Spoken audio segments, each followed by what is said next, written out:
అమీన్పూర్ పెద్ద చెరువు ముంపు బాధితుల జేఏసీ ఆధ్వర్యంలో మునిగిపోయిన తమ ప్లాట్లను కాపాడాలని కోరుతూ ఐక్యతా ర్యాలీ నిర్వహించారు. సంగారెడ్డి జిల్లా పటాన్చెరు నియోజకవర్గం అమీన్పూర్ మున్సిపల్ పరిధిలో పెద్ద చెరువు ముంపు బాధితుల జేఏసీ ఆధ్వర్యంలో తమ ప్లాట్లను కాపాడి తమకు న్యాయం చేయాలని ఐక్యతా ర్యాలీ నిర్వహించారు. ఈ సందర్భంగా వారు మాట్లాడుతూ తమకు న్యాయం చేయాలని జిల్లా కలెక్టర్తో సహా జిల్లా స్థాయిలో అధికారులకు మొరపెట్టుకున్నామని అన్నారు. 93.6 ఉన్న పెద్ద చెరువును నీరు బయటికి వెళ్లి తూములను మూసివేసి 400 ఎకరాలు చేశారని అన్నారు. అనంతరం హైడ్రా కమిషనర్ రంగనాథుడు కలిశామని ఆయన సానుకూలంగా స్పందించి గత నెలలో అమీన్పూర్ పెద్ద చెరువును పరిశీలించారని తొందరగా తమకు న్యాయం చేయాలని కోరుతూ ముఖ్యమంత్రి రేవంత్ రెడ్డికి హైడ్రా కమిషనర్ రంగనాథుడు కోరారు.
అమీన్పూర్ పెద్ద చెరువు ముంపు బాధితుల జేఏసీ చైర్మన్ చిరునామా సత్యనారాయణ మాట్లాడుతున్నాను. మా ప్లాట్లన్నీ కూడా 2017 నుంచి చెరువు నీటిలో ముంచేస్తున్నారు. అలుగులు మూసేశారో తూములు మూసేశారో బయటికి చుక్క నీరు వదలటం లేదు. కావున మా యొక్క 460 ఎకరాల్లోని ప్లాట్లన్నీ కూడా మునిగిపోయినాయి. యాక్చువల్గా చెరువు విస్తీర్ణం 93 ఎకరాలు మాత్రమే. సో ఇట్టి చెరువుని 93 ఎకరాలకు కుదించుతూ కట్టేయాలని మేము కోరుతూ మా యొక్క ప్లాట్లన్నీ కూడా రక్షించాలని రాజకీయంగా ఈరోజు బైక్ ర్యాలీ నిర్వహించడం జరుగుతుంది. ఐక్యత బైక్ ర్యాలీ నిర్వహించడం జరుగుతుంది. ఇది మా యొక్క ప్రధాన ఎజెండా, మా యొక్క ప్రధాన ఉద్దేశము. మేము అన్ని ప్రభుత్వ రంగ ఆఫీసులకి తిరిగాము, అందరికీ రిప్రజెంటేషన్స్ ఇచ్చాము.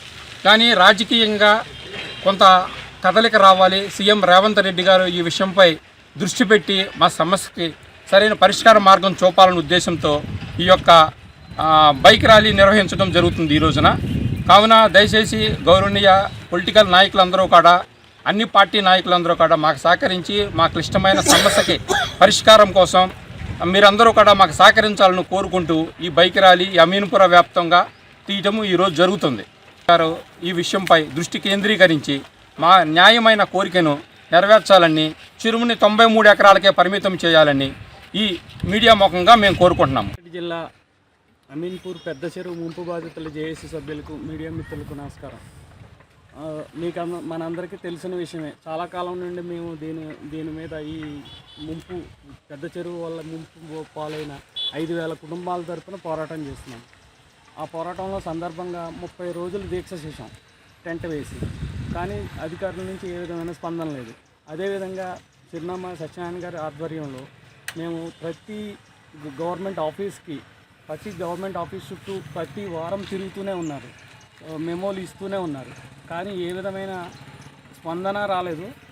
జస్ట్ స్వీకరిస్తున్నారు.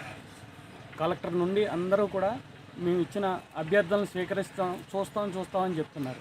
ఆఖరికి రంగనాథ్ గారు కూడా కొంచెం పాజిటివ్గా స్పందించారు. ఈ చెరువు మొత్తం అంతా కూడా సందర్శించి ఆయన ఇంతకుముందు 460 ఎకరాలని చెప్పేసి తప్పుడుగా లెక్కలు చూపించి FTLని 400 ఎకరాలకు పరిమితం చేసి మీ మీడియా మిత్రులు కూడా 460 ఎకరాలని చెప్పేవారు. రంగనాథ్ గారు వచ్చిన తర్వాత మా జేఏసీ సభ్యులందరూ కూడా పాత ప్లాన్లు, లేఅవుట్లు, నిజాం కాలం నాటి డాక్యుమెంట్స్ అన్నీ బయటకు తీసి ఇది 93.6 ఎకరాల విస్తీర్ణం మాత్రమే చెరువు. ఇది 460 ఎకరాలు ఎలా అయింది అంటే, ఇప్పుడు అమీన్పూరు పెద్ద చెరువు